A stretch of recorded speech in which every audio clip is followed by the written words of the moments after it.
What's up everyone, Mike at Fitted Life. So there you have it, a little sneak peek of the JZX100. Fortunately, back in December of 2020, I had the opportunity to win one at auction over at Japan, and Toprank Japan helped facilitate that sale. So now I have one of my favorite JDM cars and also one of my dream cars back when I was a kid.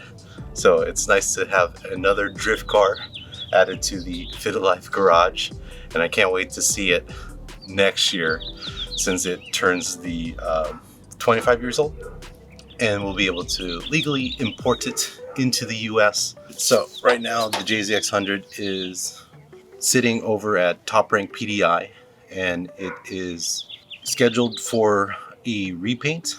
I do want it to just be repainted in the OEM Toyota. It's called the golden metallic pearl white, as they call it. I think it's Toyota 057 for the paint code. And we do have a little surprise aero install for the Chaser, and I'll just tease you with that, and hopefully we can get some photos from Alex over at Toprank Japan, and then we'll post them on a future vlog. So that's it for the Chaser for today. I'm super stoked. I can't wait to drive the car and actually see it in person. I was trying to get over to Japan this year, but due to COVID, it's really tough traveling anywhere pretty much. So we'll just have to wait, and I can't wait until January, right? Cool. So back on my beloved S14. Today I plan on doing the battery relocation to the trunk, and let's get to it. So here we are at the rear trunk of the S14. The final install location of the battery tray will be right here. So the first thing I'd like to do is check underneath, and I believe there is the evap canister system that resides underneath. I will drop that out just to make sure that there's enough clearance that when I do place my mounting holes, that I do not drill into any carb approved system, because we are environmentally friendly. So here's the evap system I was referring to. I think it's just fastened with a couple of bolts here and there. So let me drop this. So the evap canister system, or this box part, is dropped. It's mounted on by 3 bolts.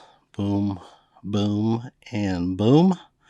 Also, for convenience, I just removed this bracket, which is right there in this area, just to get access to the bolts. So once those are off, this drops down. I'm just going to leave it hanging off to the side for now. And let's flip up to the top side so you can see where I'll be drilling through my mounting holes.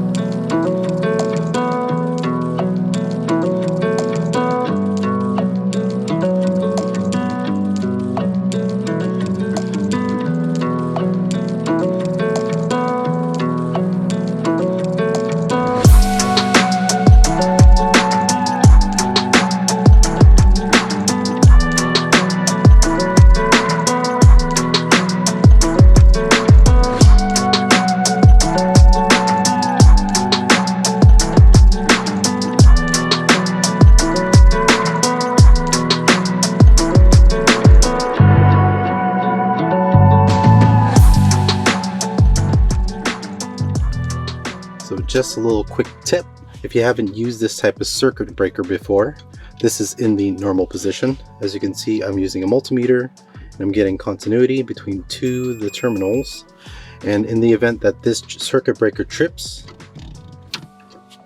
you will break connection and you lose continuity. Now, after you resolve the issue with the circuit breaker tripping, you can reset the circuit breaker right there. It says reset, and it slides back up, and then you will regain continuity. You can disconnect the circuit breaker or turn off the circuit breaker by pressing that button right there, and it opens the connection. So it's a very nifty tool, and it's also waterproof and marine rated, so Not that, knock on wood, that the S14 is going to go for swimming. You want to set up your car to beat all the odds. So anyways, hopefully that helps, and let's get this mounted.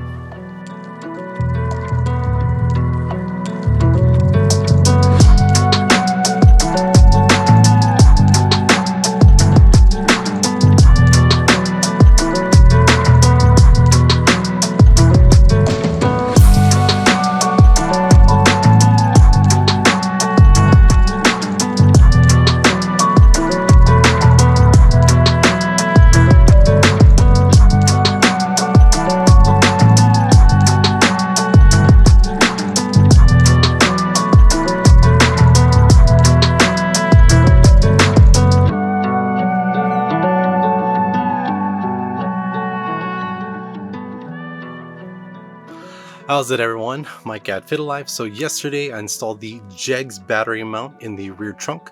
Also I installed the 140 amp circuit breaker. So everything went well, and it does look pretty dope if you don't mind me asking. And today we're going to work in the front this time. So we're going to head over to the engine bay, where we will start running our 1/0 gauge wire for the positive battery cable. So we do have to hit through the firewall and then run it through the inside cabin all the way to the rear trunk. Also, an additional item that I need to hit is that I'll be changing out my ECU harness. So my old one was a little crusty, so I went over and ordered a new harness. So a new main harness plus the transmission or the lower harness from Wiring Specialties. So I'll be installing that as well. Alright, so lots to do before the weekend is over, so wish me luck. Hopefully we can nip it in the bud. I think that's how you say it, nip it in the bud. And let's get started.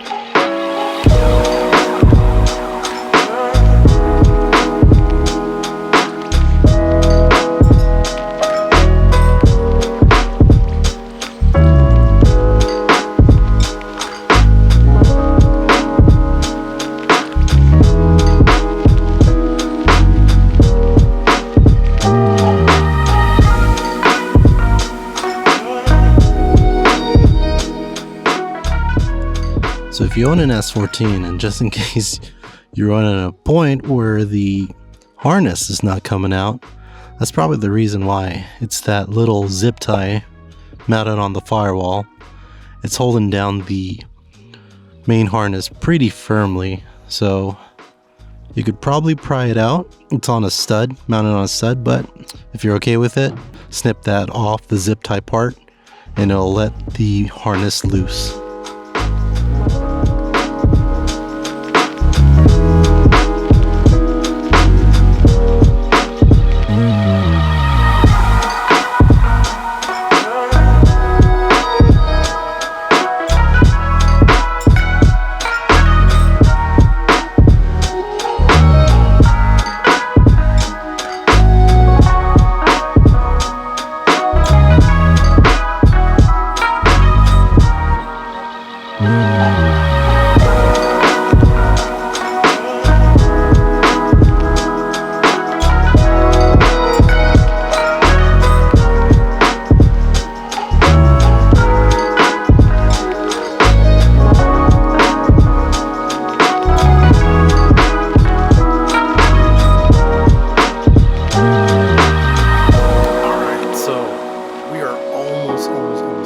But we do need to crimp the terminals.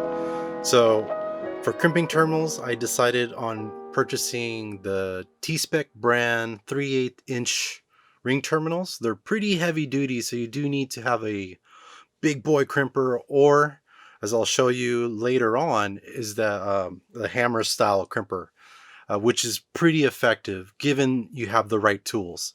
So you'll probably need, if you want to go that route, you'll also need a sledgehammer, and that will definitely help with that crimp. Now, in addition to those tools, I also use Klein Tools. Klein Tools is very, very high quality cable cutters, and it's also helpful with cutting the insulation on the wire. Now, what I do for that, though, just to be on the safe side, is I'll use that cable cutter just to give me a little bit of a guide, and then I'll move on in using like a utility knife to complete the cut. So I can see visually that I'm not cutting too deep, and I don't go into the copper. So we'll take care of that once I start crimping the terminals. And there's a few points in my circuit that I'll be running, but when you see one demo, it's pretty repeatability, and you'll be able to reproduce similar results on your end if you give it a shot. Okay.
Fam, so the remote battery install was a huge success, at least in my eyes, and it's nice that it's tucked all the way in the trunk, so I have enough space in that area which I was going to reserve for my intercooler piping when I do run the turbo. So everything is going according to plan. We're making progress on the S14, and I'm super stoked that we're almost ready there. We're almost ready to drop the motor in and do the first startup, which I'm a little nervous, but hey, it's a step in the right direction. So once again, I'm Mike at Fitted Life. Thank you all for watching, and remember to design your life through your passion, and I'll see you on the next episode of Fitted Life. See ya. Life is what you make it. I feel like I'm lazy. I can't see a way out. I've been stacking face down off canvases I painted. I just spent the rain day on drip I can't afford, but that's the price I pay for the memories I'm making. I've been going places. I've been shaking hands for a chance to really make it. This life is so abrasive.